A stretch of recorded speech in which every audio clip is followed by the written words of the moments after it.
ESPN.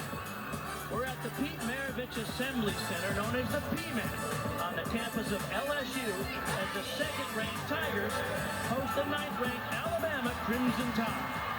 Let's take a look at the current standings in the conference. Both LSU and Alabama currently in the top 4 of the standings, which means they would compete in the evening session when we cover the SEC championships on March 23rd on the SEC Network. Hi, everybody. I'm Bart Connor, along with my fellow Olympian Sam Pesek. And Sam, we're in a rockin' PMAC. There's nothing quite like competing down here. The energy in this building is infectious. Oh my gosh, there's nothing like competing with a big, knowledgeable crowd that is so passionate about this sport. And then you add in 2 great teams like Alabama and LSU. Iron sharpens iron. We're in for a treat, Bart. All right, both of these teams are coming off big accomplishments last week. Alabama had the Tide for third highest program score, a 198.075. Season high on bars and a program best on floor, 49.75. Yeah, well, last week on the floor, every gymnast went 9.9 plus for the first time this season. So they've been getting better and consistent across the board. Luisa Blanco is even going to add difficulty to her routine this year. Gabby Gladio finishing with a 9.975. That means she got a perfect 10 from one judge, Bart. And LSU, even though in a losing effort against Florida, they had a season-best road team score just under 198. A huge score on the floor, 49.775, and they debuted at number 2 in the national rankings. Well, we already know that vault and floor, the leg events, have been a strength for LSU all season long. Aaliyah Finnegan scoring 2 consecutive 10s on floor. They're hoping for another one. They intentionally started slower this season to peak at the right time. And Bart, I think it's showing up in their results. Huge 49.775 to match the program high on floor. All right, and we'll have a chance to see them wrap that up tonight. Both of these teams superb on the floor. The last couple of rotations are going to be worth sticking around for. We start tonight's meet with LSU, the home team, getting a few notes from Jay Clark, the head coach in his 4th season. 6 athletes you see in the lineup there will get the call to compete on vault. Remind people the meet format. 6 athletes compete on each event. The best 5 scores out of those 6 count towards the team total. The team with the highest cumulative score wins. And of course, the home score is what's known as the Olympic order. Vault, uneven bars, balance beam, and floor exercise. First up for LSU is the high-flying KJ Johnson. She can really nail a big vault if she's on. Yeah, we were talking about their impressive floor score from last weekend, but they also had a season high on this event right here. Currently 2nd in the country on vault with these explosive vaults. She's going to be doing a Yurchenko layout full. Looking for vertical tests on the landing. Very controlled. It wasn't a stick, but just as good as you can do it without dialing in that landing. Look how high she gets. She waits to twist. That's good technique right there. Just the smallest little slide on the landing. KJ Johnson, we'll see here on floor as well tonight. Super explosive young athlete. Here are the 6 athletes that will be on the bars for Alabama, including this outstanding all-arounder, Gabby Gladio's having a terrific year. Yeah, she's an athlete that I've really enjoyed watching and I think is going to continue to improve throughout her career. Does a nice job showing consistency, which is most likely why she's in this lead-off spot for Alabama. Beautiful pirouette. That half turn is what we want to see finishing on top of the bar. She did that nicely. Looking for those stuck landings. Oh! They nailed the first one, and I watched their warm-up, Bart. They stuck almost everything. I think Alabama's dialed in today. Check this out. She does a full pirouette straight into that double back. No question marks on the landing. Wow. Good way to start there. Justin Spring with a wow. Justin, of course, the assistant coach there, former Olympian himself. This is always a highlight whenever Aaliyah Finnegan is on the screen. The junior from Missouri has had quite a year as well. Yeah, she's doing a Yurchenko 1.5. This is going to be only the 3rd time she's done it this season.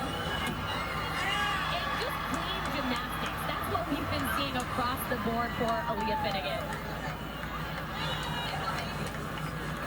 Talk about the lineups have been changing here even in the last few minutes, but as of last week, Makari Duggett with a season-ending leg injury, not in the lineup, and typically a very important contributor as a graduate student both in vault and bars for Alabama. Both of these teams have a lot of depth, so it's unfortunate we're not going to see her competing tonight because she has decided to take on the role of being a cheerleader. Yeah, she adds a lot gymnastically to this roster, especially on the uneven bars, but the coaches are quick to say just how much of an impact she has as a leader. They offered for her to drive separately in another car to be more comfortable, but she wanted to be with the team. Speaks volumes about her team first mentality. Both of these teams are very deep. Here is Chloe Lacourciere, the freshman. She is just beautiful lines, stretched positions on every skill here. Looking to get those vertical handstands. A difficult dismount and just that slight slide together at the end. Biggest deduction I saw in this routine. Lacourciere coming after the 9-8 leadoff for Gladio. Very smooth release moves. Straight back up to that handstand. You want to see it in a vertical, but you have a 10-degree window. It looks like she still meets those requirements, so should be no deduction for that handstand. We'll go back and forth in this competition in a dual meet format. That brings up freshman Amari Drayton. The first two scores for LSU are both 9.875s for Johnson and Finnegan. She stuck this pole last week. Yurchenko 1.5. Oh! You know, sometimes when you try too hard to stick, you can actually under-rotate the vault, which is what we saw here. And she's just a freshman. Let's see what went wrong. Looks good. Her legs are still together. She is spotting the ground, and you see her chest behind her heels. That's really where we want to see the chest vertical to help her body alignment stick on the mat. High expectations for Amari Drayton out of Spring, Texas. She trained with Simone Biles, who is a name that most fans who tune in gymnastics are familiar with, the great Olympic champion from the States. Maddie Wadagora now coming up after Chloe Lacourciere had a 9.875. So Alabama, as the visiting team, doing what they need to on bars with clean execution. They do, but when I spoke to head coach Ashley Johnson, she said it's just a stick game. The lineups go 49-6 when they stick, 49-3. Man, that's what we call a fingertipper, Bart, and unfortunately... Let's take a look at what happened. Didn't get her dowel across the bar. The dowel is the piece in the grip to help you hang on to the bar, and didn't have enough stretch right there at the end. And it's uncharacteristic for Maddie. You mentioned the dowel on the grips. The gymnasts, as you can see there, wear leather hand guards, and right on the end by where the fingers are is a little dowel. It's about the size of a pencil, and it helps create a hook. And normally if you get the dowel over the top of the bar on a release move like that, you can catch it securely, but she didn't quite get over the top. Yeah, really unfortunate because it looks like she's going to start the routine over again, which means she's already starting with that deduction. Oh, this is strange. Now, normally when you fall, you get a half-a point deduction and you continue your exercise from where you fell. Yeah, and I always say that I think bars is the most difficult event to have a fall on because rhythm and momentum during your routine is really important to regain after a fall. So, you know, if you fall on balance beam, Bart, you can get back up, do a pose to center yourself. But on bars, you have to jump right back into the routine, which is tough to do. This is tough in the first rotation for the visiting Alabama Crimson Tide. They're going to need to be consistent tonight because LSU is virtually unbeatable at home, and they have a great team this year as well. Quick reminder how the dual meet format goes. 6 athletes compete. You count just the best 5 scores. So inevitably, if the rest of the team can hit, this score would be dropped, and Alabama still has a chance to get a high score. There she goes. On bars. Definitely good distance away from the bar, and again, she's re-grasping, so Curious if something feels abnormal for her there. Finishing double layout. You know, unfortunate considering how she warmed up. And just to put it in perspective, Bart, she got a 9.925 last weekend. 5 times she's been in the lineup, and 3 times were 9.925. Not so today. Okay, let's talk about what the judges are looking for in the vault, Sam. Yeah, they're looking for that start value. You want to see a 10.0 start value is the highest score you can get. Execution and, of course, the landing. Pacheco layout full from Chase. She had a little trouble in the warm-up trying to decide whether she would go for that 1.5, but it looks like she played it safe with the full, and it benefited them well to do a clean vault in that lineup. Talk about the depth on this team. Amari Drayton had a 9.725 for Woolher. Chase Brock has not seen a lot of action in the lineup this year, because this is one of Jay Clark's deepest teams ever. 11 athletes that are either seniors or graduate students on this experienced LSU Tiger team. Shania Adams waiting on the score for Maddie Walagora. Let's take a look at what the judges will be focusing on.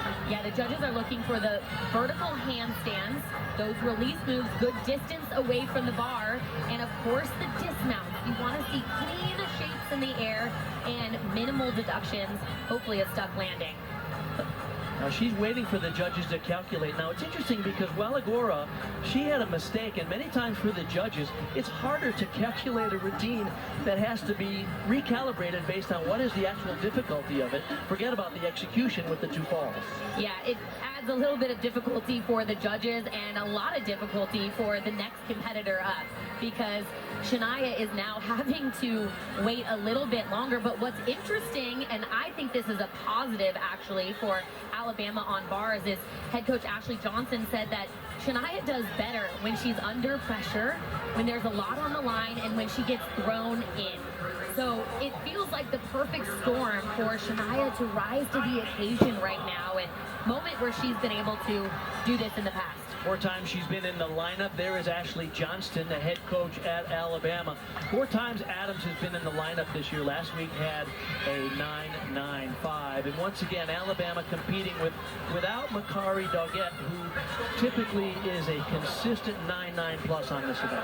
Yeah, and Shania actually was the athlete that stepped in for Makari last weekend and scored a 9.95 on this event. So her career high is 9.975. Scores in for Walagora. It's an 8-4. Likely to score, they'll drop. If the rest of the lineup can hit. This is big. Clean form.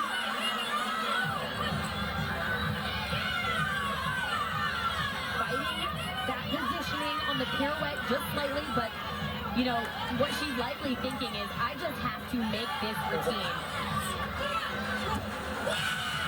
And a stuck landing, not too bad to get Alabama back on the right track here.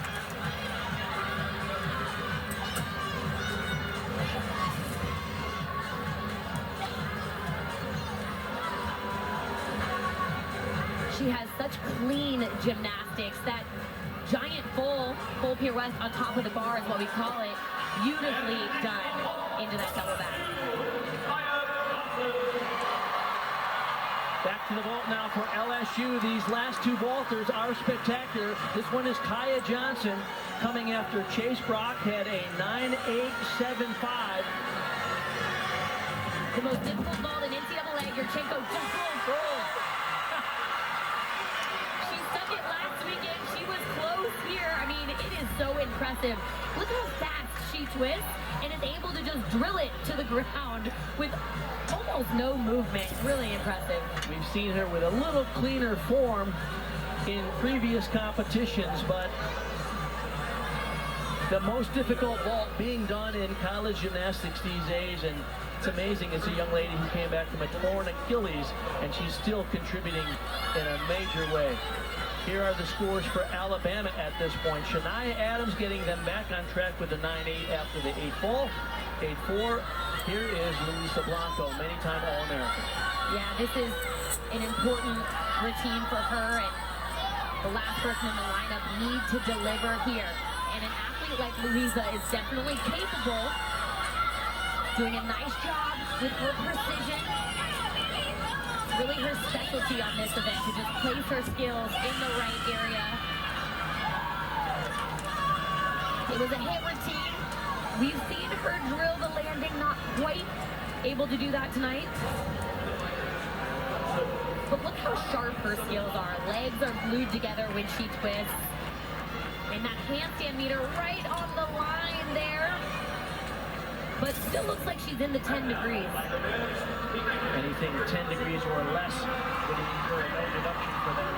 Okay, LSU has yet to score 9-9 on vault. That's pretty rare, but look out for Haley Bryant. Yeah, she does a front pike half. This is worth a start value. Oh my! Interestingly enough, this is the only event she hasn't scored a 10 on this year. Front pike half. Man, it's so impressive just how high she gets off the air. Off the table, rather. Garrett Griffith in the background there helps them with the vault effort, and of course his wife Courtney McCool Griffith helps them with many aspects of their program. Cameron Machado now, the senior, with a very important role now for Alabama, because remember, they're going to try to replace that 8.4, and whatever Machado gets, if it's above 8.4, will contribute to the team score. LSU with a solid 49.45 in that rotation on vault. Haley Bryant scores in. It's a 9.95, but Alabama needs a hit routine right now from Machado. Yeah, Bart, this is particularly important because we talk about that in QS and bettering the 197 score that they could drop, and it's really important that she makes this routine. 8 times she's been in the lineup this year with a season high 9.975. You hope that she's not thinking about any of that, though, and just taking one skill at a time. That's what's really important here. Looks like she's able to get it done for Alabama. A huge moment of relief for the Crimson Tide, because they'll replace that 8.4 with obviously a solid score for that clean exercise from Machado. Yeah, great work for her to seal the deal here on that double back. And you can just see her face right there take a big, deep breath after she saluted. Okay, so we're off to a great start here. LSU is the home team, only got one score that was 9.9 plus, but we're going to break down the NQS, the national qualifying score, and we'll take a look at Alabama's NQS when we come back. You're watching the SEC on ESPN.